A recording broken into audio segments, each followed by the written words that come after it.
The following is a conversation with Mr. Neal Roys. Mr. Roys is a high school math teacher at Wheaton Academy and the head coach of our math team. He has been my math instructor for the last 2 years, but more than that, he has been a great friend and mentor. He is a deep thinker when it comes to technology and social issues, providing profound answers from a firm Christian perspective. This is a David Jung podcast.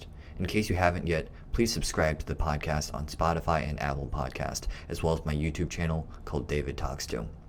If you are interested in learning more about the ethical usage of artificial intelligence in this contemporary era, please visit the webpage for the Ethical AI Project at www.ethicalai.pro. That is www.ethicalai.pro.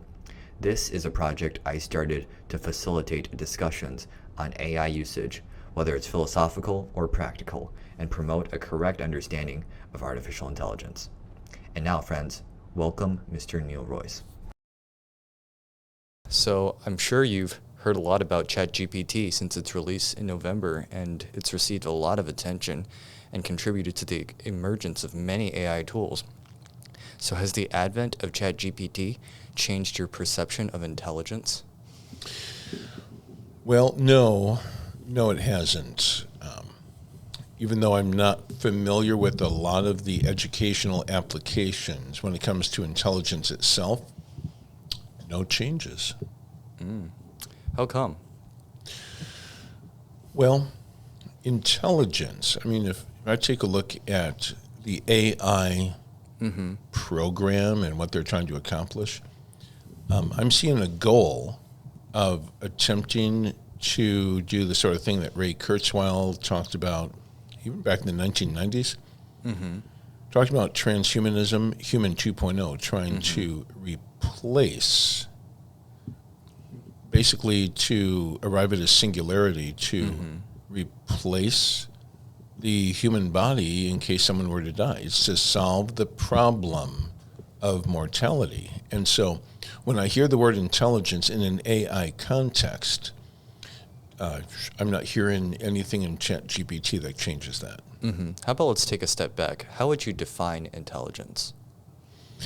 Yeah, so intelligence is something that is personal in nature. It's the ability to essentially to learn, and learning can be done in one of 5 broad ways.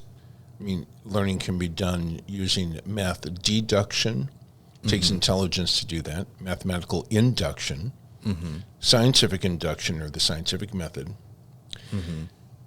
The historical method requires intelligence, but also being able to receive truth from a trusted authority figure takes intelligence, because you have to discern the credibility and the message coming from the person who's sending that message. Yeah. Do you mind giving some examples of each of these aspects? Sure. So math deduction, that's the sort of thing that you do in a geometry class where, based on the givens, you then go through and use logic and theorems to arrive at a conclusion. Mathematical induction is just a specialized topic within the pre-calculus curriculum where you reason, instead of from general to particular, you reason the other way around, from particular to general. But yeah, there's a process for doing math induction. It's kind of specialized. Mostly it's just math students that know about that. Scientific induction is the name given to the scientific method, which starts out with some real world problem where there's a working hypothesis. You design an experiment to test the hypotheses, and then based on p-values, you either reject or fail to reject the null hypothesis at certain alpha levels. So, that's, the scientific method essentially comes down to using a model to calculate those probabilities, those p-values. Now, the historical method, that's a fourth way of knowing that we often see going on in a court of law. You have, in a court of law, they use eyewitness testimony written testimony and artifacts like Exhibit A, Exhibit B. And based on that, a jury of your peers is supposed to try to eliminate reasonable doubt to either, in a criminal trial, render the accused either guilty or not guilty. So this is actually what can be used to look at the claim that Jesus rose from the dead, and using the historical method, a reasonable person can arrive at a conclusion of whether or not Jesus rose from the dead. Notice that's not something that would be arrived at using math deduction, math induction, or scientific induction. Now, the fifth way, just receiving truth from a trusted authority figure. I mean, that happens, that's probably the way of knowing that people have the most experience with, because that's what we start with. That's when a child is in the relationship with their parents, they realize, oh, my parents, they love me. I trust that what they're telling me is true, and they're receiving truth from before the time they can talk. Yeah, indeed. So are all these methods accurate, or is there some form of tolerance to how much inaccuracy there can be? Sure. Well, let's run down the line. Math deduction, it does take you with 100% certainty from true premises to your conclusion. Now, if your premise is false, then the conclusions from math deduction are not going to be true. But if you have true starting points, then that works. Same thing with math induction. You can arrive at truth with 100% certainty. Now, with scientific induction, the scientific method, it's well known that you've got type 1 errors and type 2 errors. So there's just a whole science of analyzing the probability of correctly rejecting the null hypothesis, of incorrectly rejecting the null hypothesis, type 1 error, or incorrectly failing to reject the null hypothesis. We also call that false positives and false negatives. So yeah, you will get incorrect conclusions with the scientific method. Same thing with the historical method. You can get type 1, type 2 errors in the courtroom. And also receiving truth from a trusted authority figure. Sometimes trusted authority figures give false information. Indeed. Or they just build up trust and then they lie to people. So yeah, there is possibility of learning things that are false through several of those methods. That's true, yes. So let's take a step back to artificial intelligence. What kind of learning methods do you think would the agent employ so that we can consider it to be some form of intelligence or resembling human intelligence in that sense? Well, I mean,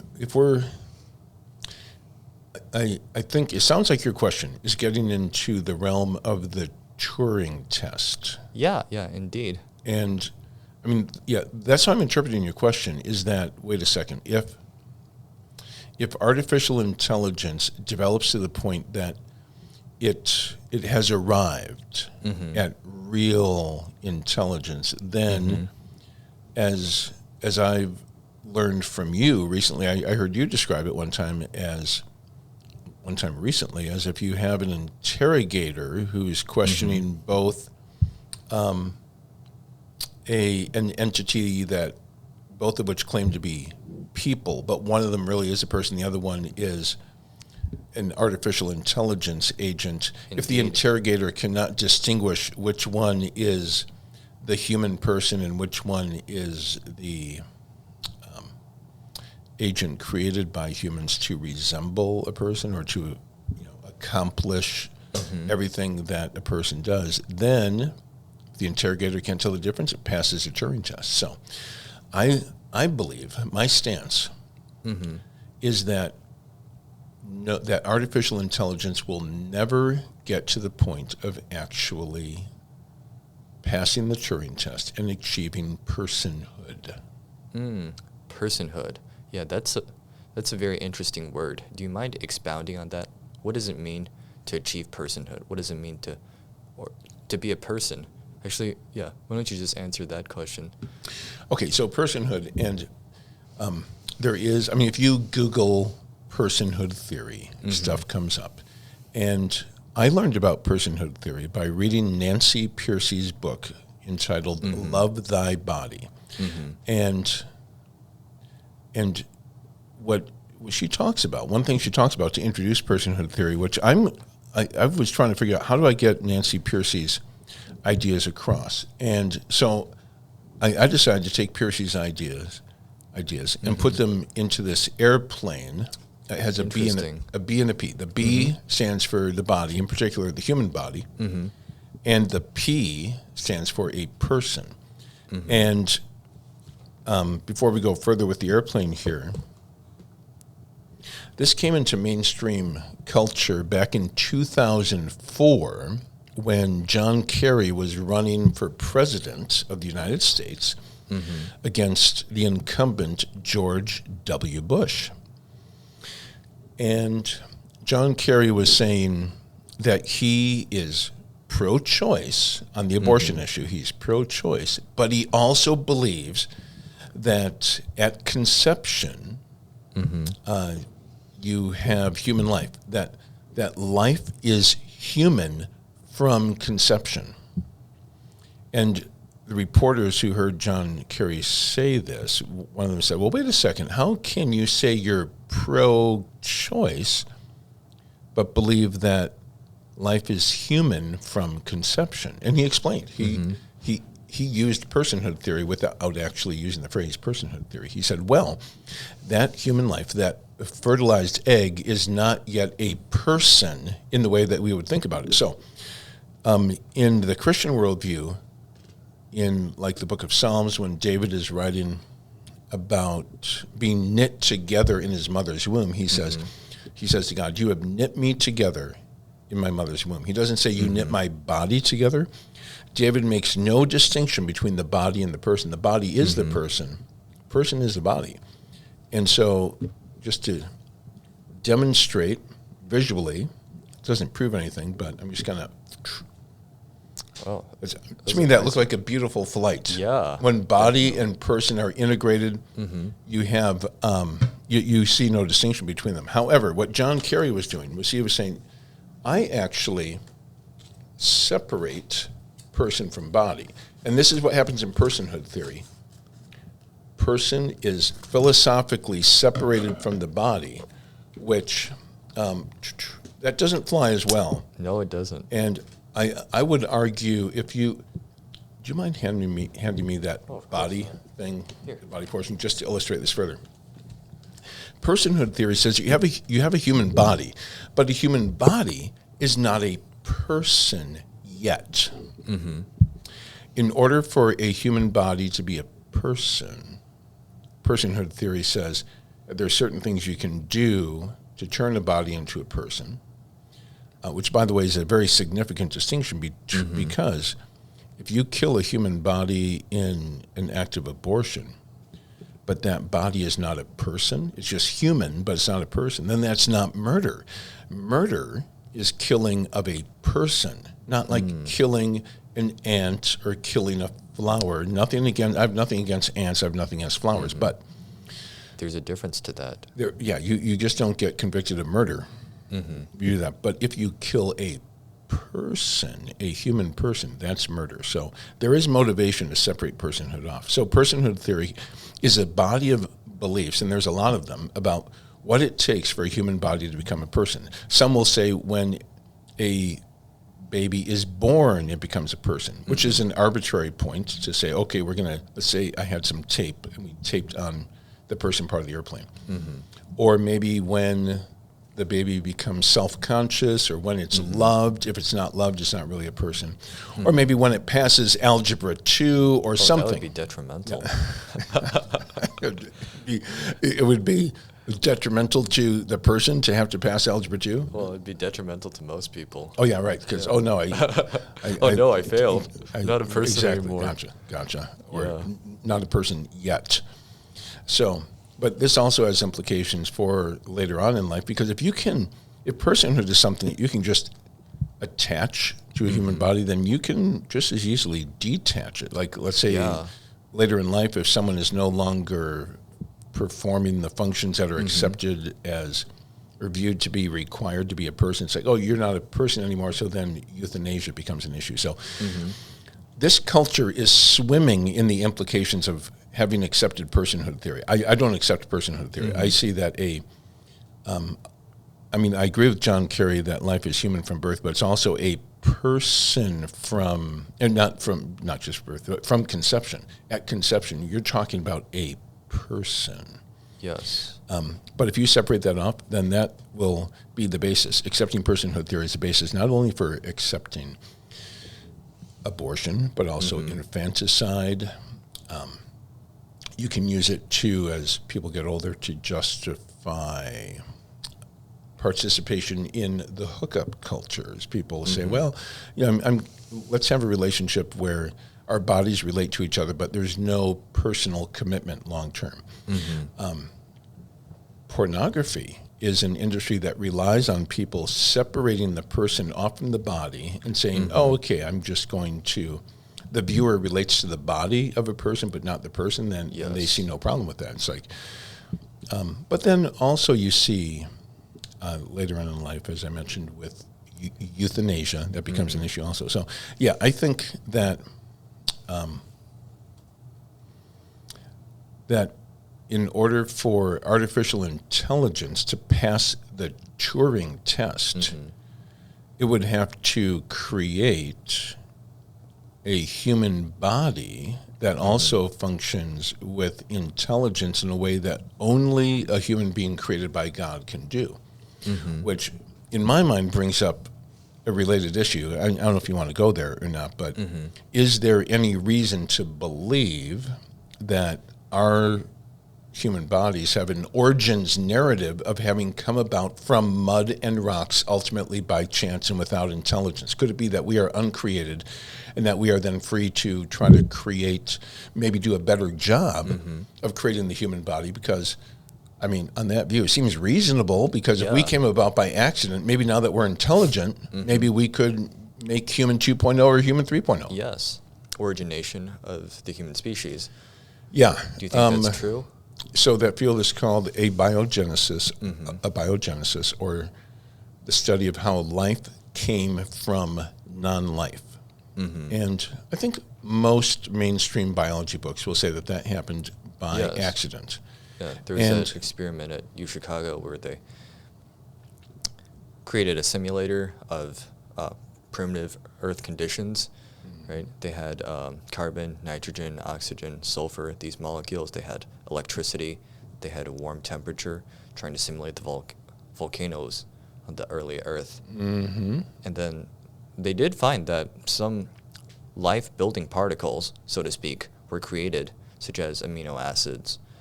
But that was where they reached. We're not. Yeah, they made it to amino acids, but not further. Now, in a lot of people's minds, amino acids, like, wow, we can get amino acids. That is pretty impressive, yeah. And yet... that's pretty far away from a cell. It is, especially a reproducing cell. And so I believe that a careful reading of the literature shows that the results are already in. And we can know whether or not it's possible that you and I came about by, we'll say the null hypothesis is that you and I came about by accident from mud and rocks, where the alternate hypothesis is that we came about because of the work of an unseen intelligent agent. And this might seem like it's out of bounds. This is no longer science. But I think you can argue using scientific induction, excuse me, or the scientific method, without having to rely on holy books like the Bible or any holy book. And you can arrive at that conclusion fairly because, I mean, the thinking involved in rejecting the null hypothesis, I mean, we saw this very clearly happen, and that we detected an unseen intelligent agent at work on the morning of September 11th, 2001. We detected an unseen intelligent agent without having to use the Bible. Science is in the business of detecting unseen intelligent agents. Indeed. And for example, on September 11th, the null hypothesis was that one plane hitting one tower had happened by accident. And then if you take a look at two planes hitting two towers in the same city in 5 under minutes. like an hour, Oh, it was a short interval of time.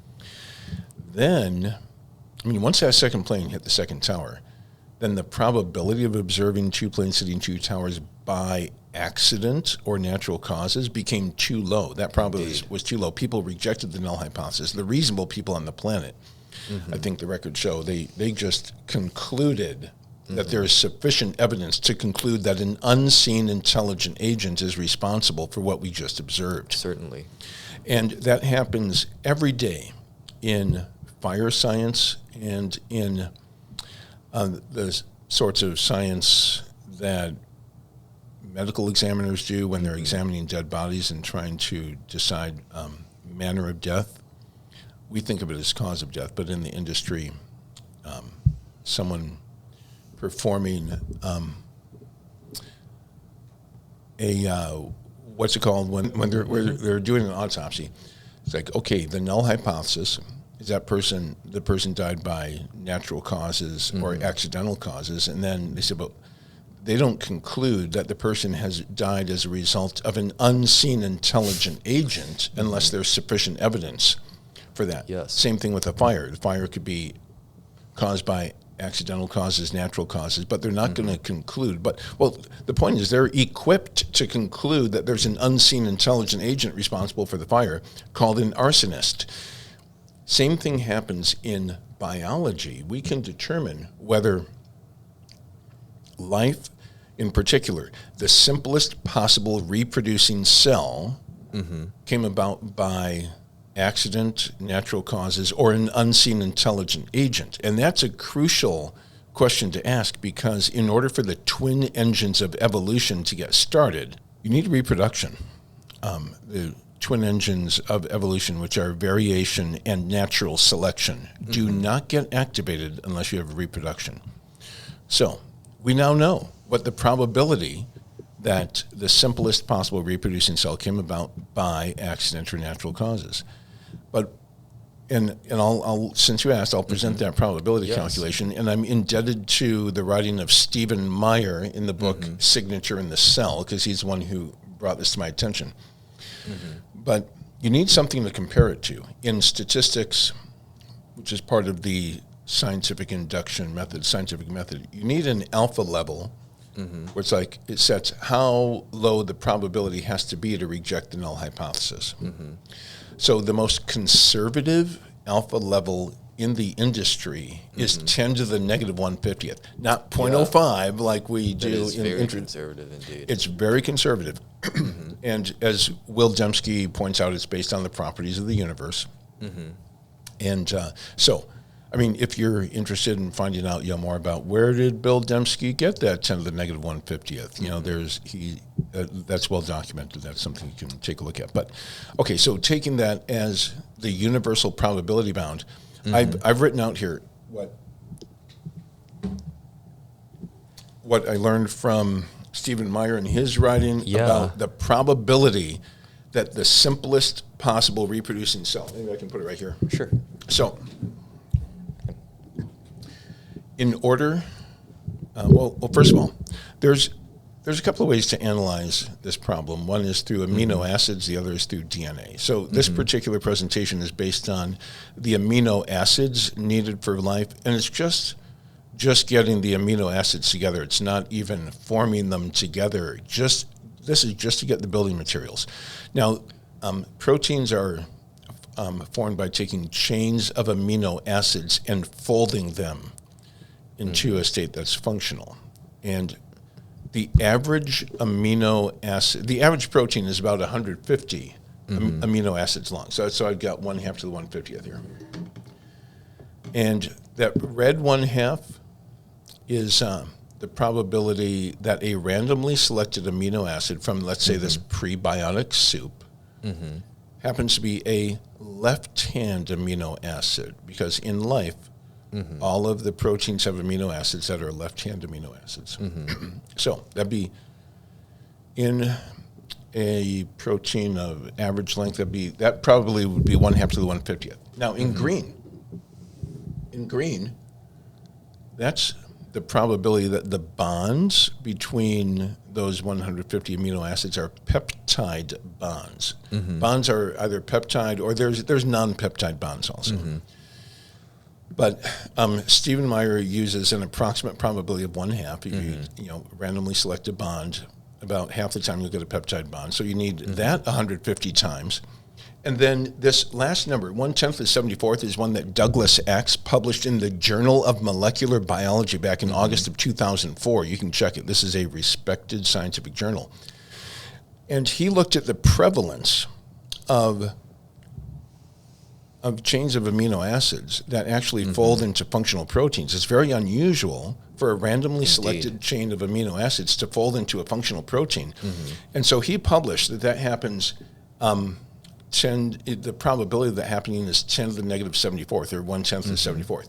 Now that's just for getting one string. Now, the simplest life that we know of has about 450 proteins, but scientists seem to agree that if you wanted to go bare bones,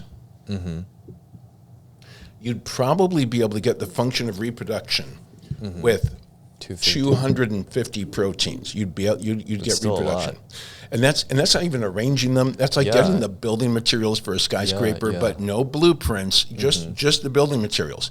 So that becomes the probability of that. If you do the numbers, you have to get them. You have to use logs to get it all in terms of base 10, but it comes out to be about 10 to the negative 164.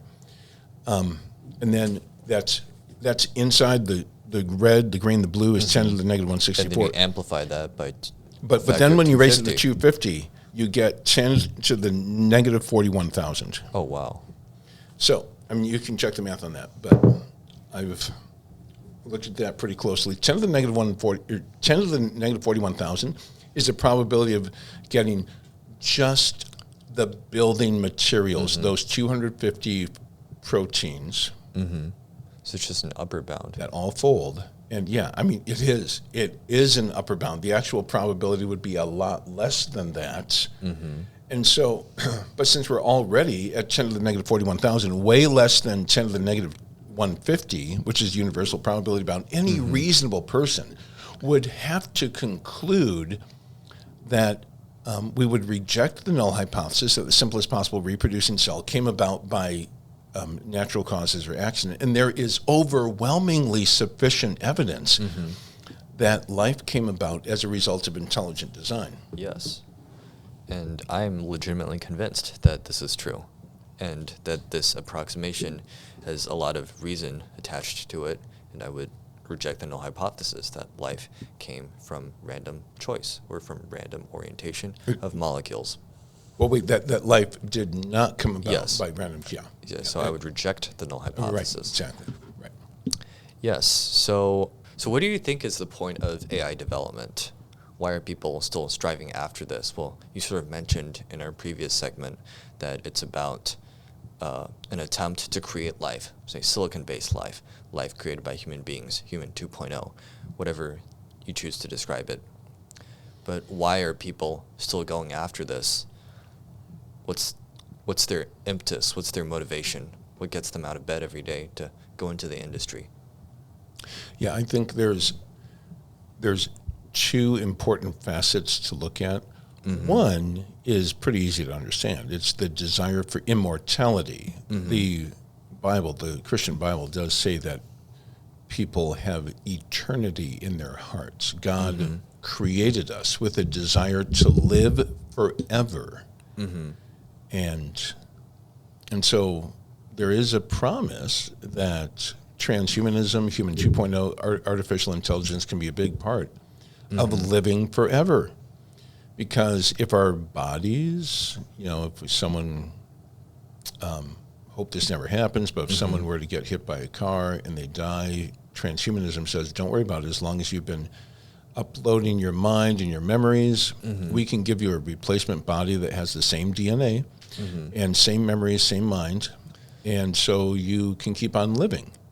That's one piece of it. It's actually pretty freaky if you think about it. I know that philosophically this has been discussed in the paradox of the boat of Theseus, where essentially you start out with a beautiful wooden sailboat, and then you start sailing, and then eventually some pieces of wood planks get rotted out, so you switch them with new planks. Then eventually the entire boat is changed. So the question is this still the boat you started out with? And some people say yes, some people say no. But this is an analogy to a lot of things, actually. For example, our bodies are iterating every day. Our cells have probably changed tens and hundreds of times since we were born, depending on your age. Yeah. So in that respect, the question is really demanding, right? Are we still ourselves? Is there some sense of continuity, or is this sense of continuity actually existing, or is it not existing? What are your thoughts on this? Yeah, I keep thinking of personhood theory. I mean, what is a person? Mm-hmm. Is the person, I mean, a person has a body. When someone dies, Mm-hmm. their personhood is separated from the Mm-hmm. body. It's not a desirable thing to separate the person from the body. But, I mean, it makes me think about how those who believe that you and I did come about by accident, Mm-hmm. that viewpoint tends to have a very low view Mm-hmm. of the inner self, the mind. I mean, when we think of the person, the inner self, we'll think of the soul, the mind, our ability to love, to Mm-hmm. act sacrificially towards other people, Mm-hmm. to love that which is good, to hate that which is evil. Mm-hmm. And yet when I hear the AI community talk about, trying to give an account for the origin of the person, Mm-hmm. it seems like it's just a very low, shriveled up, reductionistic view of what it means to be a person. What I'm hearing from, and saw this recently in Yuval Harari's book entitled Homo Deus, A Brief History of Tomorrow, talks about how the soul is, and self-consciousness in particular. Mm-hmm. He says it's just an illusion caused by brain chemistry. What we think of is love. It's like, a person is someone who's able to love. It's like, love itself is just a result of brain chemistry. And so if you have to have a reduced view of what it means to be a person in order to really hope that computer code can replicate what it means to be a person. Yes. And I see that also with good and evil. You have to you have to erase the concept of absolute evil from the imagination. This is a huge sacrifice that's why I want to keep AI at arm's distance. I would have to acknowledge that nothing is absolutely evil in order to embrace this, because absolute evil, if it exists, acknowledges that God exists. I would argue that the God of the Bible exists, because if there is no God, then there's nothing that's absolutely evil. Yes. So if there are some things that are absolutely evil, I'm stating the contrapositive now. If there are things that are absolutely evil, then we have to deal with the God who's the author of the distinction between good and evil. So in order to really embrace the vision of Human 2.0, I have to embrace that even being able to detect and prefer that which is good to that which is counterfeit and evil. I'm using the language from Samuel Johnson in his quote about what the supreme end of education is. He said, the supreme end of education is expert discernment in all things, the power to tell the good from the bad, the genuine from the counterfeit, which are things you do in your mind, but then in your heart, and to prefer the good and the genuine to the bad and the counterfeit. I don't really believe that there's going to be a computer that really, on a heart level, they prefer the good and the genuine to the bad and the counterfeit. That's something that a person can do, but not computer code. Yes, and I would say that's technically impossible, since all AI decisions are probabilistic, and if there's probability, there's space for variation, and there's space for making mistakes. and there's also an impossibility of reaching certainty. And it can look very certain. It can have a very, very high probability, but it will never achieve the extent to which it can absolutely discern between good and evil. And I think that's a very profound aspect of our human nature.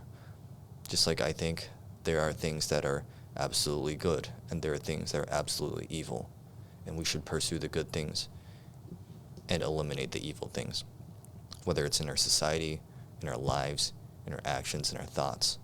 We should endeavor to pursue the good aspect. So back to a while ago while we were talking, you mentioned two aspects, so we covered the first one.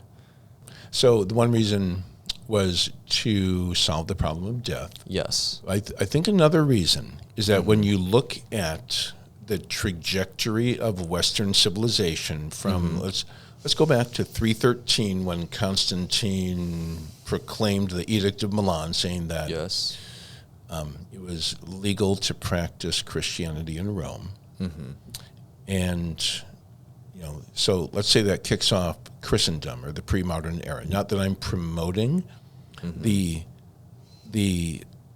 weaving together of church authority with state authority, which you saw a lot during Christendom. Yes. But, I mean, that was the state of affairs. That characterized a lot of what was going on in Western civilization during that time. So, and one of the things that did happen a lot between 313 and 1789, which was the storming of the Bastille, which kicked off the French Revolution off with their heads, no more divine right of kings, was that the values and the narratives of Christianity were upheld in a lot of institutions, family, school, government, you saw it a lot. So, and the calculus connection, I mean, part of why I'm interested in this is because I've noticed how calculus has interacted with this narrative, these meta-narratives throughout Western civilization. So you got the pre-modern meta-narrative that, upholds the symbols of the Bible, God,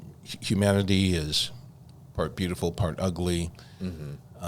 Beautiful because we're made in the image of God, ugly because we've rebelled. You've got this enemy that's causing suffering called Satan, and then we need to be delivered from the consequences of our rebellion through the shed blood of Jesus. I mean, that narrative was prominent in Western civilization in the pre-modern era. Well, when calculus comes along, and Isaac Newton, who was a Christian and gave God, the God of the Bible, credit for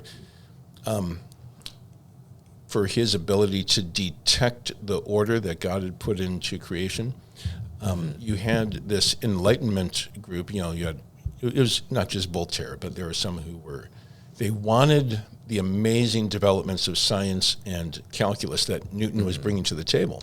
But they did not want to give credit to the God of the Bible. So instead they made a switch. Instead of saying that God placed order in the universe, the Enlightenment crowd would say, well, order is inherent in the universe. Instead of saying, like Newton did, that God gave Newton the ability to detect order in the universe, the Enlightenment crowd said, oh no, that ability to detect order is inherent in the human mind, even though there's no account for how the human mind even came into existence and self-consciousness. So then postmodernism, I would say, really had its momentum pick up at the end of World War II. You saw, again, just to briefly show the beginning of the end of the modern era, you had the Titanic sinking, which was a big blow to the modern project, this idea that we can build the unsinkable ship, and it sank. So it wasn't just the 1,491 people who perished, which was a tragedy, but it was also the beginning of the end of this dream of trusting math and science to come up with a pathway to eliminate human suffering.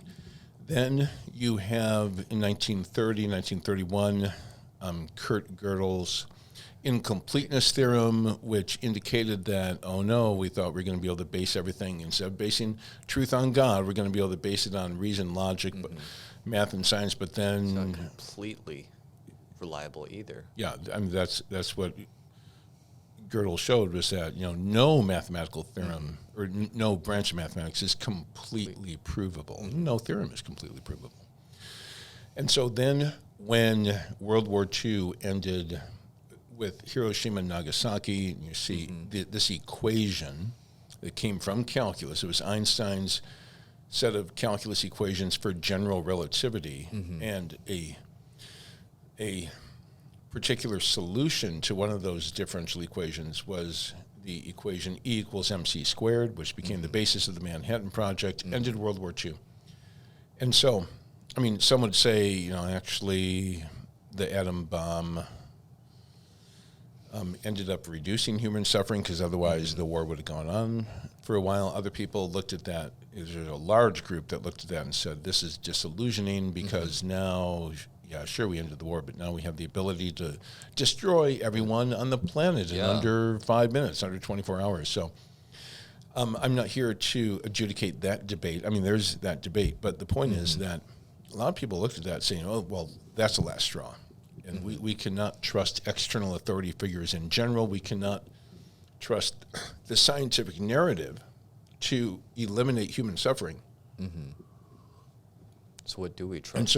And so in postmodernism, you've got this term that was coined by the French philosopher Lyotard, who said that postmodernism is incredulity toward meta-narratives, that we cannot trust these grand narratives. A meta-narrative is essentially a general story into which many specific stories fit. Like, I'm going to live according to the meta-narrative. I'm going to grow up, graduate from college, get married, and have children. That's a general meta-narrative, and then many people's specific narratives conform to that narrative. Well, Christianity is a meta-narrative. Indeed.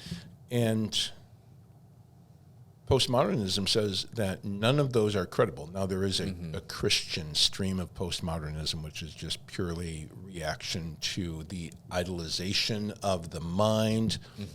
But the vast majority of what we see in postmodernism is the rejection of Christianity, saying that it's actually causing suffering, and that really we need to be the authors of our own micro-narratives and chart our own course. Trust yourself. Maybe you can trust your girlfriend, but that's about it as far as trust goes. But what's really going on is this trend, and this trend I'm trying to describe is from pre-modernism, upheld the God of the Bible, modernism upheld the mind, and postmodernism says it's not trusting any external meta-narratives, but it really is. It's really trusting, it's doubling down and trusting the mind even more to be godlike and to create human 2.0. Yeah, definitely. Because when you've just got yourself left, I mean, you're the only source of reliability. Your mind is what you have, all that you have. Then you're not just only doubling down, you're doubling so many times more. And there's actually a lot of irreliability, because we've all made wrong decisions, and we know how incapable our individual minds are.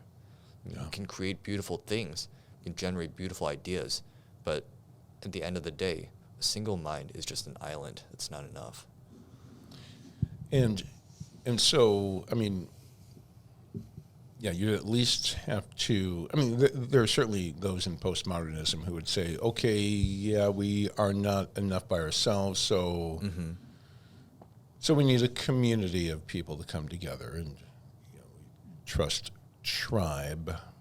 And you hear that a lot in postmodernism, that we do, yes. That we have a group, and our group comes up with our definitions of good and evil, but it's still that it is just a group, community-based definition. It's not absolute evil. It's just community-based definitions of what's good and what's evil. And so that would be an aggregate between a micro-narrative and a meta-narrative. So somewhere in between that. An aggregate of micro-narratives that have some overlap that people can live with. Yeah. But yeah, it really is still more of the same. It's just more relying on self.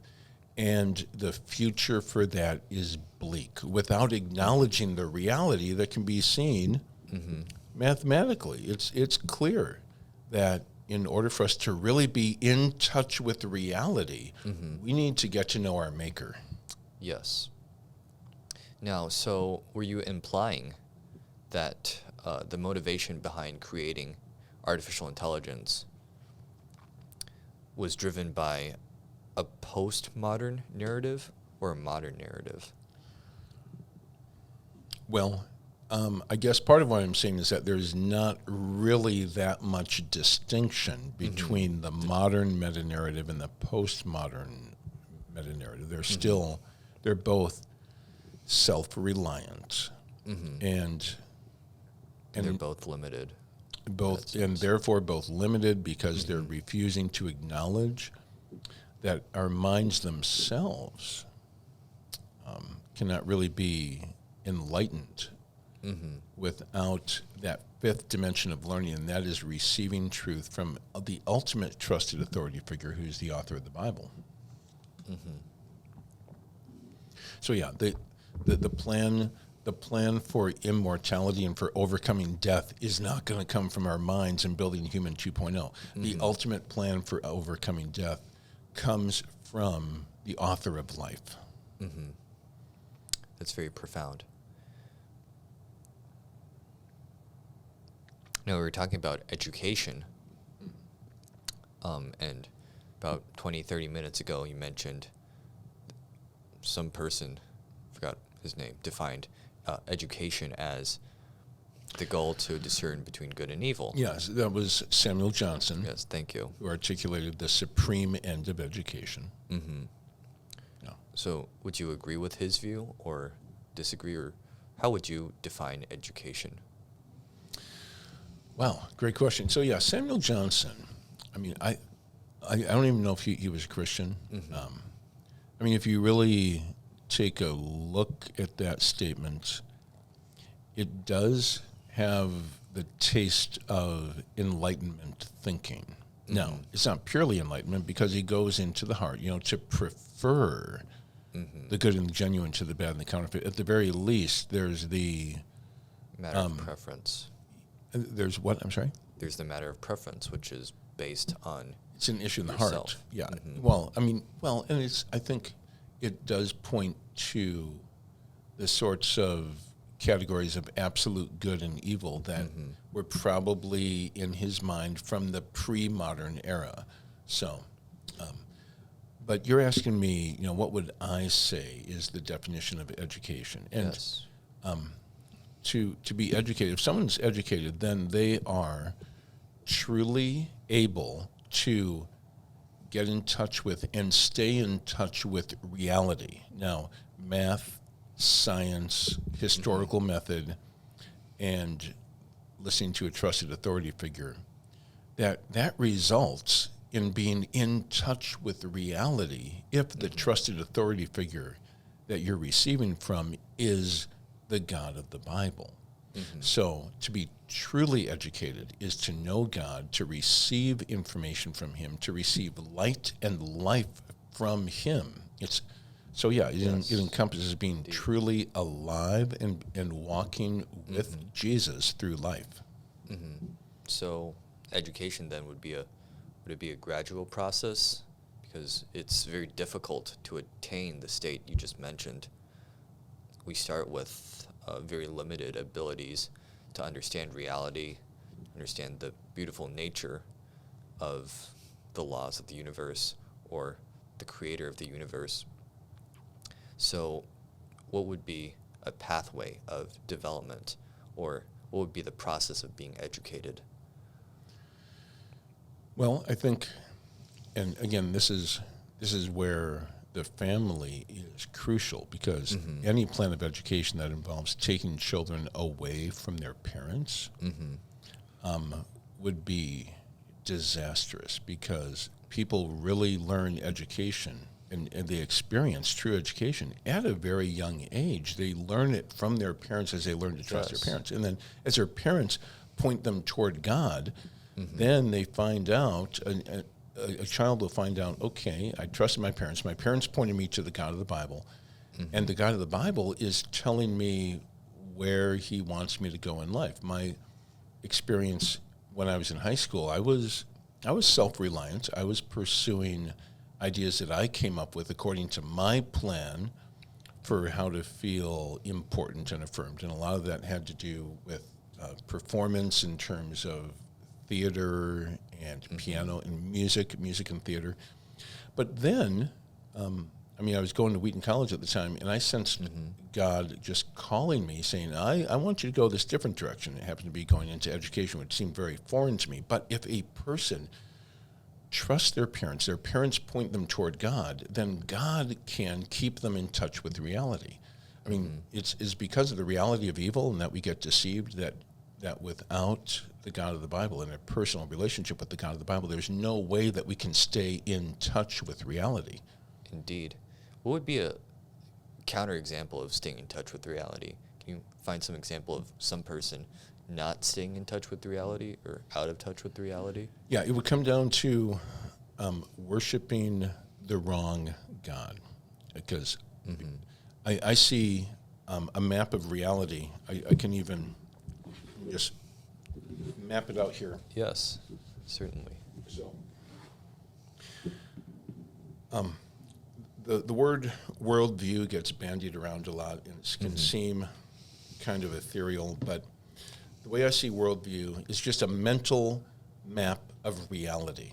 And if someone were to imagine themselves in, let's say they're in a second floor bedroom in their house, and the tornado sirens go off, and the power goes out, you have no light, you forgot to charge your cell phone, so your cell phone flashlight is not working, and you have to get from a place where you're endangered, you're in a second floor bedroom, and you have to get to a shelter in the basement in total darkness. I ask my students this. I say, do you think you'd be able to make it in total darkness to a place of safety?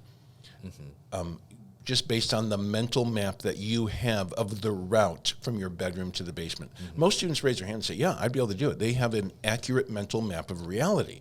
It's important to have an accurate mental map of reality there, because if you don't, then you might end up walking off a third floor balcony, or you might find yourself, jumping into a pool and you're underwater, or trying to breathe when you're underwater. Maybe you find yourself all of a sudden in the oven, and it's on. There's having a path, a mental map of reality, and is really important to stay alive.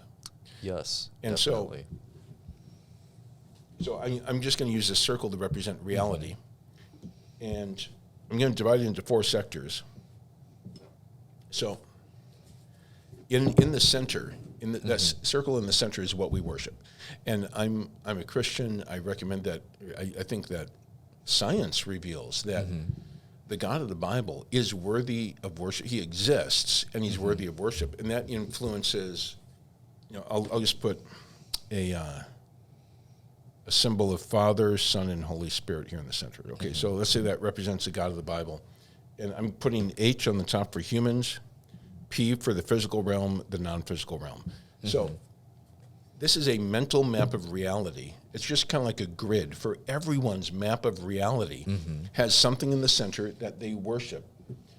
But what you worship influences how you see the physical realm. It influences how you see the non-physical realm, which includes things like justice, injustice, good and evil. Indeed. Which some people, so like for example, if someone believes that we came about by purposeless, non-intelligent processes, then they're going to discount a lot of the realities over here in the non-physical realm. They're going to say, well, there is no absolute evil. Things that we consider to be absolute evil, like genocide or rape, they say, well, no, actually there is no absolute evil. So what you worship has a huge impact on your view of reality. And Indeed. Then humans, which have both a physical and a non-physical dimension, the way that we view ourselves and our futures, like, am I going to get married? What does marriage look like? Is it between exactly one man, exactly one woman? All of that is received. That's reality that we receive from our object of worship. So if someone decides to worship something other than the God of the Bible, that's what the Bible calls idol worship, and it distorts their view of the physical realm, their relationship with the physical realm, the non-physical realm, and other humans. So it's devastating.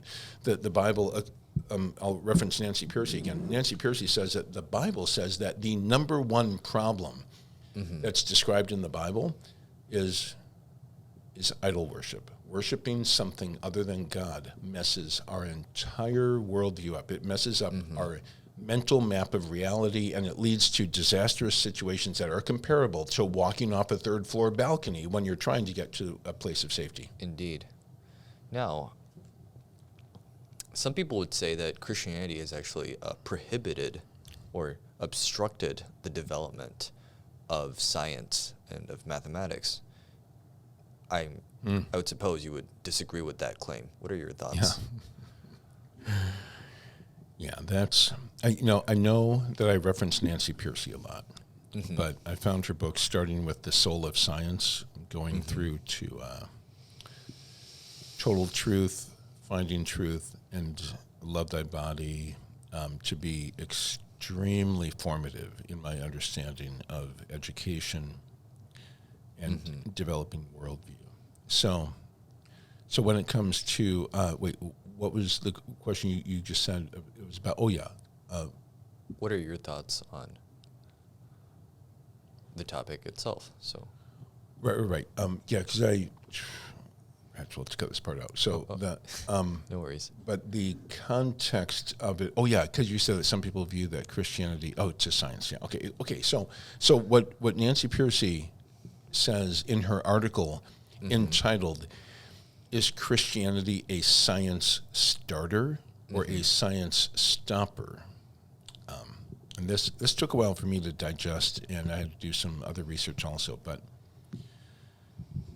But Christianity is a science starter, and when you take a look at why mathematical science came from one location and at one time only, and that is Western Europe during the past 500 years. There's a worldview explanation for why that happened. Some people will say, well, no, actually the Greeks came up with science. No, there was a problem in the Greek worldview that placed several really high hurdles to arriving at the kind of mathematical science that came out of Europe in the past 500 years. Now, it is true that Archimedes did come up with some mathematical science. I'm not saying there was none, but there was a major obstacle. Yeah. What is that obstacle? That obstacle was an incorrect view of physical origins. Because on the Greek view, the physical world that we see, you got the physical world that Plato referred to as matter. Yes. And you got matter in the forms. Am I getting those right? Matter? Well, yeah. But he also emphasized the inferior, that the physical world is inferior compared to the metaphysical world. Right. So, exactly. So, but he saw that those two, matter and forms, were co-eternal and uncreated. They'd always been here, and they're fundamentally different. And according to Greek narratives of the origin of people, the job of having to deal with making people was relegated to a fourth-tier god, and it was an unenviable. This is like a god who messed up several times and was given the unenviable job of having to combine matter with forms to make humans. And so, as you indicated, the Greek view of matter is that it's the cause of suffering, and that our bodies are holding us back from really enjoying life. We'd be much better off with this is a religious view of mathematics. That you see this in the Pythagoreans, that mathematics helps us get in touch with that which is non-physical. The forms are non-physical. These are ideas. And so So when you take a look at what the Greeks did with science, they were not expecting there to be mathematical connections with anything that had to do with matter. Most of what they did with science was not in the laboratory. It was in the laboratory of the mind, which is kind of like characterized by your geometry proofs, your two-column geometry proofs. That was science to them, was going through mathematical logic. Well, I'm kind of surprised that you haven't found it. I mean, what's wrong? There's $100 bill Really? taped to the table under there. Be careful with it. I don't want you, but it's if you had found that on your own, that would have been yours to keep. It's too bad. One moment. And please don't tell me just carefully remove it from the corners. All right. Excuse me. I ripped it. So, okay. Just kidding. Yeah, okay. Yeah, so there is indeed a $100 bill under my table. And if you had found that, you could have kept it. But you know what? I think there's a reason you didn't find it, is that you were not expecting it to be there. And so in the same way, the Greeks, they were not looking for mathematical realities embedded in nature, because their view of the origin of the physical realm of matter did not include an intelligent God who made both matter and forms such as mathematics. So they didn't look at them. A few of them found it anyway, like Archimedes, but not many. I was going to take care of this right now. So it wasn't until Western Europe in the last 500 years, where theologians were influencing the thinking of scientists, and they were saying, wait a second, if Christianity is really true, and God created both matter and forms, then, and this is what Newton said, he said, we should expect to see mathematical relationships in what we observe. And what we observe is not, this is this other Greek idea of automaticness, which philosophically is necessity. That everything happened by necessity. It cannot be any other way than what it is. Well, the Christian worldview of the physical realm is that the physical realm is contingent on how God created it. And so scientists who were Christians said, let's go out and look, let's study the physical realm. Let's find out what God did, because by studying God's book of creation, we can learn about God himself. And they also believed that God had given them minds capable of detecting that order, so that opened up scientific discovery like none other. And if you take a look at the major branches of science, almost invariably, major branches of science were started by Christians who had a Christian view of reality. Indeed. So Christianity is not a science stopper, it is a science starter.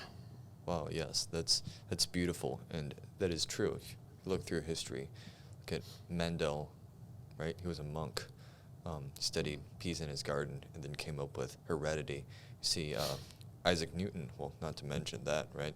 His contributions were so profound.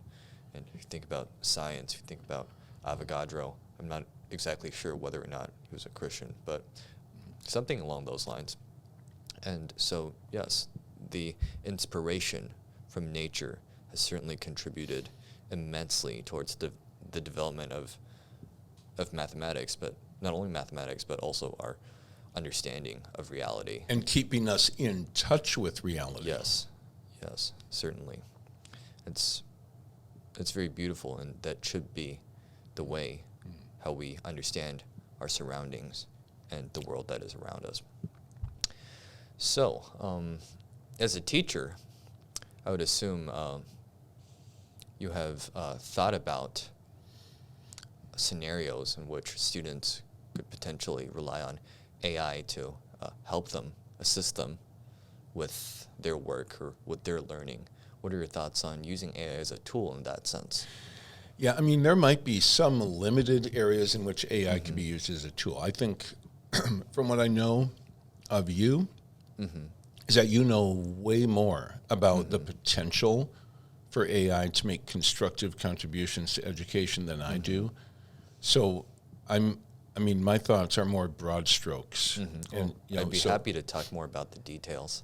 Well, I'll share briefly the broad strokes. The broad strokes are that I don't trust AI to take over education. There's going to be a need for people to be involved in education, people who are created by God, in order to be able to connect with the souls of their students and be able to hear from God what's going on. I don't trust AI to listen to God and to have a Christian worldview, a mental map of reality that's in touch with reality.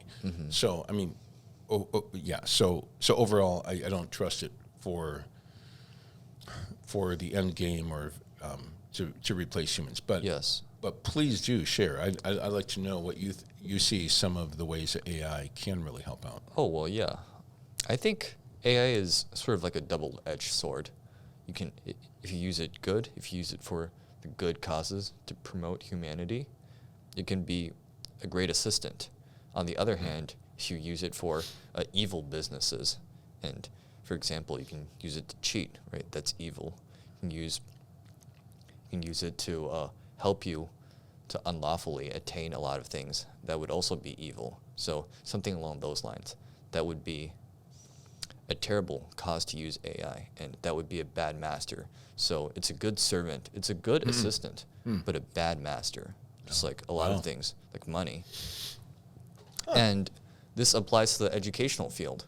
If students, educators, with a combined effort, develop AI that is suitable towards improving the educational environment, that would be a great thing. So, for example, Wolfram Alpha, that's an online site where you can enter mathematical expressions, and it can help you with the evaluation and can break down the methods to solving this and offer a comprehensive view of how to tackle a problem and how to engage in computation in general. This would be very beneficial, in my opinion, to the mathematical development of a student. On the other hand, you can also use it to cheat. You can use it to help you write an essay. I'm sure people have done that. I've actually also conducted some tests on ChatGPT's capability of crafting, of writing papers, writing college admissions applications. And this is plagiarism because it's not your work. You inspired it to generate that, if I could use the word inspire, but it has nothing to do with you ultimately.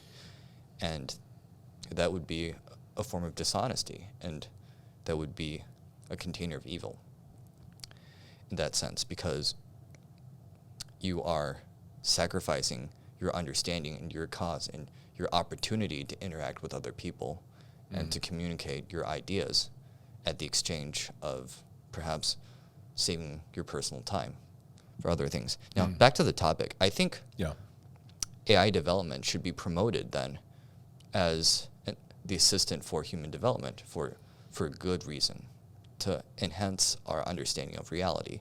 And that's certainly possible if we use it correctly. And in the field of education, if we use it as a tutor, as a tool that can provide us with variety, a myriad of educational resources, that would be beautiful, right? During class time, perhaps we can use it to help us graph things. Not that, well, graphing skills are very important still. We can use it to come up with props, with examples, and that would aid the teacher a lot as well. So I think these are uses of artificial intelligence that should be strongly encouraged. But the role of the teacher is substantial within the classroom or beyond the classroom. The teacher is more than a person that communicates information. The teacher is someone who guides the student, who mentors the student, and that can never be replaced by a machine. Amen. Yes, so speaking of AI development, we know that OpenAI has definitely contributed a lot to the field with the emergence of ChatGPT that took society by swarm, and now everyone knows the name of ChatGPT. And OpenAI plans on continuing developing more models, stronger models, bigger and better.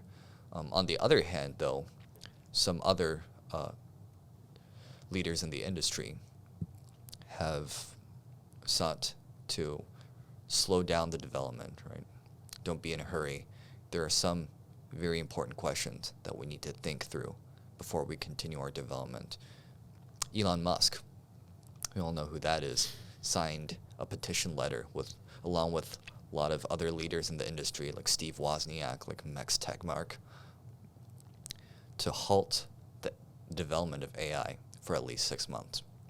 And during this period, we should really think about how we should plan our development of AI. And as I said, AI can be used as a great tool, a great helper, but a bad master. And we really need to delve deep into the field and really understand why we're developing it, or else it can be exploited for the good of, or for self-interest and for dirty, allow me to use that word, for dirty desires by people that we don't want to be leading the field, that we don't want to be using the tool with. So now that could have sounded kind of whimsical, sort of out of nowhere, but I believe that is true. If we don't use AI properly, AI could become the next atomic bomb. It has the capability of doing that. And for example, it can potentially, if it has internet access, it can go onto social media and spread a lot of views that are untrue. But due to its ability in writing, I would assume the majority would be confused, would be misled by this evil agent used by an evil force that's behind this. And I've mentioned good and evil a lot of times throughout this podcast. It's because I believe that there is an ultimate source of good, of goodness, and evil. And I believe that if we use AI properly, we can promote the good and eliminate the evil. Otherwise, the evil will prevail and it will destroy us, whether it's through AI or through other means. And I think this is the whole point of ethical engineering, the point of developing beautiful, good forms of technology. And it's to help us gain a more comprehensive understanding on reality and to glorify our Creator. So, do you think that the petition letter should be, do you think 6 months is enough to realize this issue? Since you have alluded to its connections, the connections of AI development with underlying social issues that have existed for hundreds of years. No, 6 months is not long enough. I mean, it's fine to put the time out there.